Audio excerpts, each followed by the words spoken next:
LMS Tactical, wishing you a happy new year. It's New Year's Day 2015.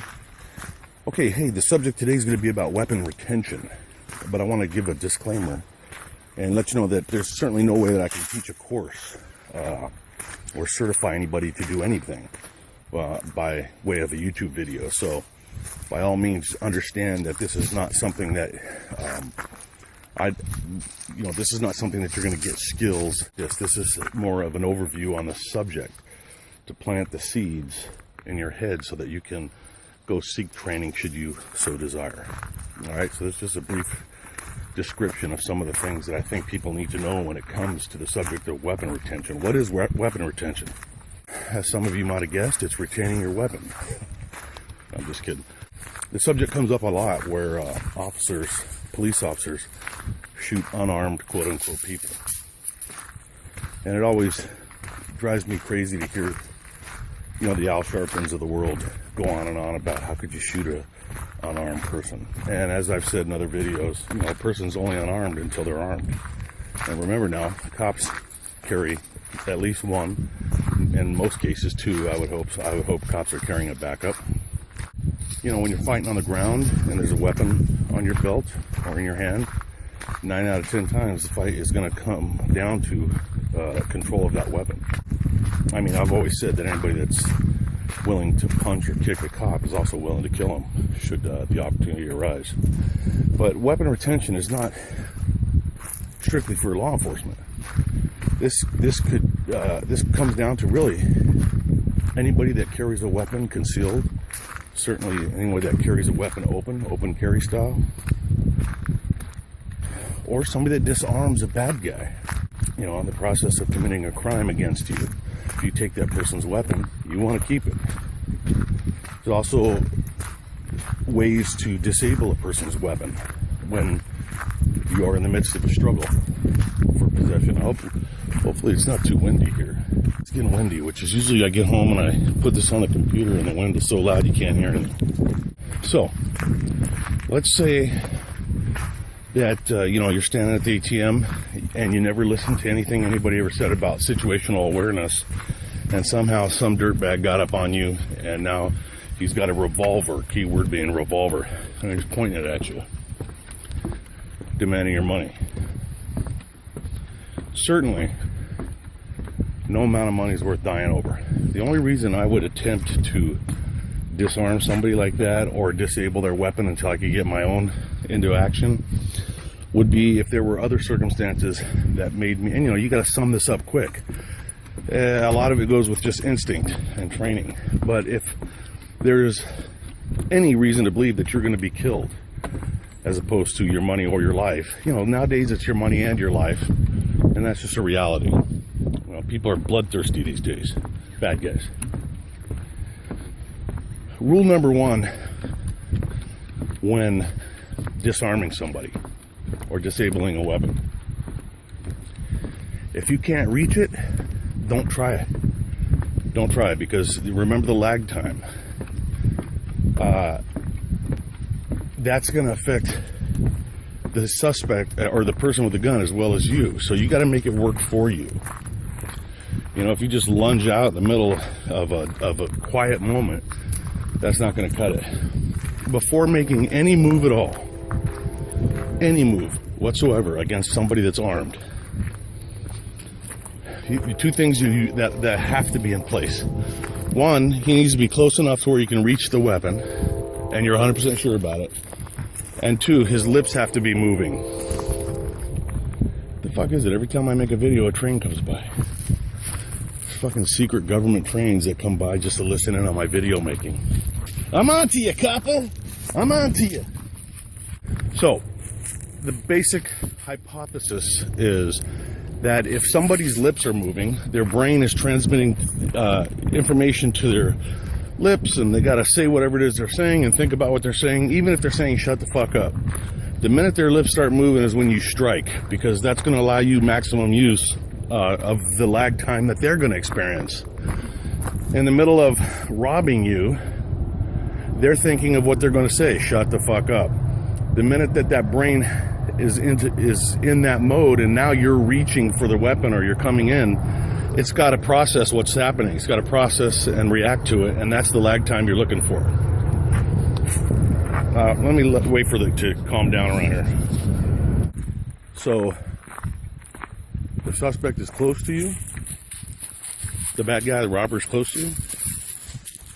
And you've got him to talk. You know, all you got to do is ask him a question. You know, and remember, I'd made videos before where I talk about explosiveness. You know, you don't do anything halfway. You do it, you know, 2,000%, or don't do it at all. So in your mind, you're gonna make it. You're gonna look for the opportunity and take it. In this hypothetical. So, you know, what is it you want me to do again?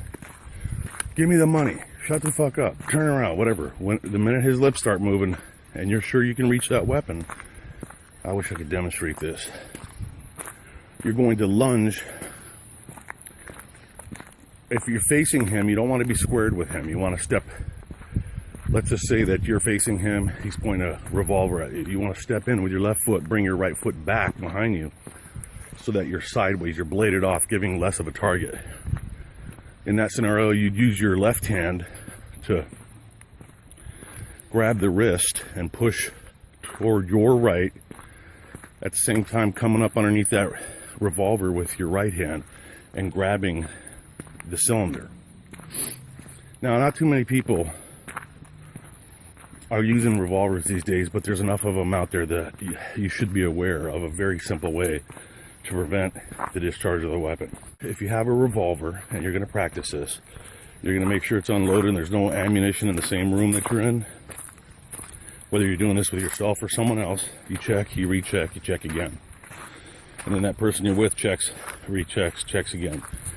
100% sure. And then all you do is point the empty weapon in a safe direction and have the person that you're training with try to pull the trigger while you loosely grab the cylinder of that revolver.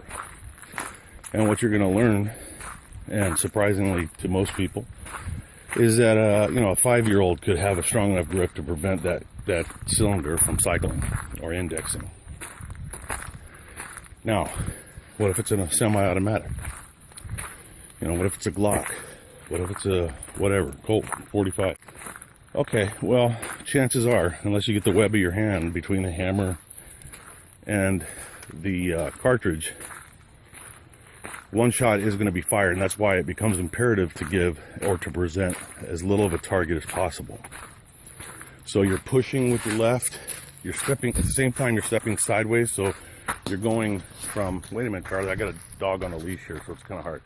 So you're reaching with your left, pivoting so that now this is the target, nothing there.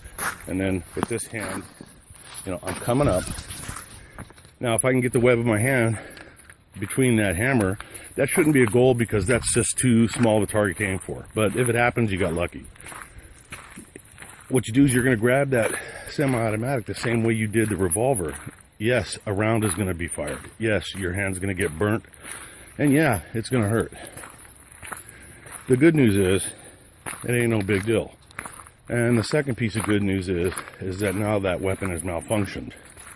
Okay, there's no way it could have ejected the casing or properly fed in a new round or chambered a new round.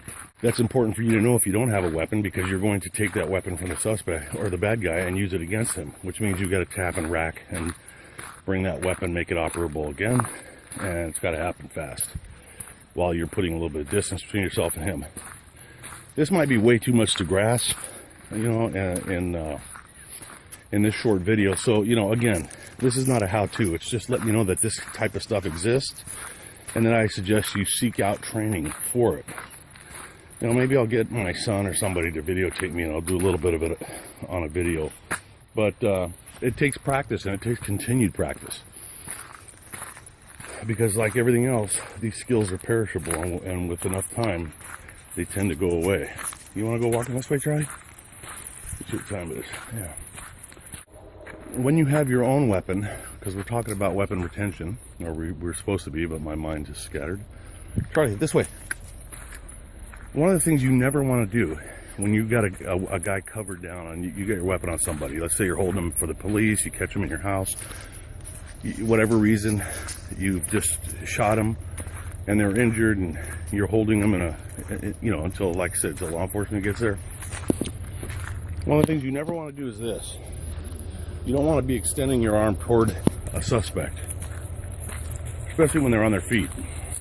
That is a, that's a recipe for disaster. Remember, the rule of taking a weapon is you got to be able to reach it. So you need to think about that and understand that when you have your weapon drawn, you have it tucked in close to you like this. Yeah, and your foot, hold on, Charlie, you step back. Yeah, like that. So that I'm not gonna, or so that you're not gonna be able to be knocked off balance. You're not gonna trip on the chair that fell down behind you in the restaurant. You've got a steady shooting platform, and the weapon is close. Your elbow is bent. Yeah, bent, and your elbow's against the side of your torso. Yeah. That way, that guy's not going to reach out or charge you, or if you have to back up as he is charging you, and you can shoot from that position. And you should know how to shoot from that position. Because, you know, from 5 to 7 feet, those are going to be hits. You don't need your front sight for that. So, I can't go on forever. You guys are probably getting bored. Let's just go over the points that were made. Use lag time in your favor. Never move unless the bad guy is talking. Make sure he's talking. I don't care. It doesn't matter what he's saying. Commit 2,000%. Don't go halfway. Don't start and then change your mind. Make sure that you can reach the suspect or the bad guy before you attempt something like this.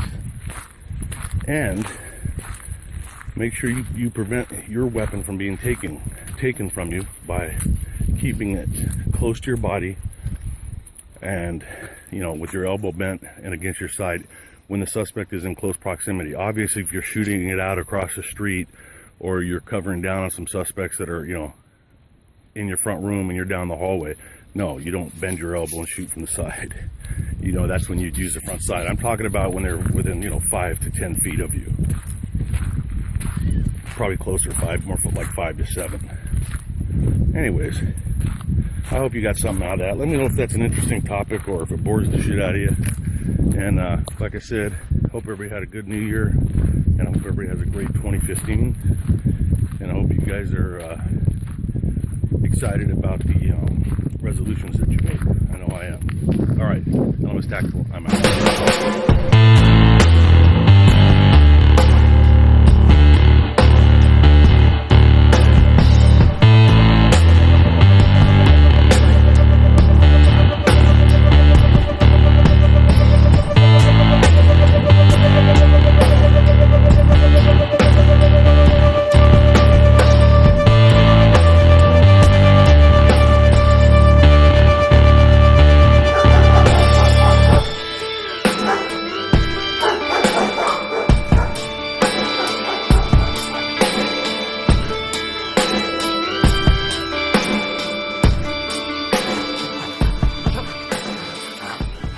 Ha ha ha ha!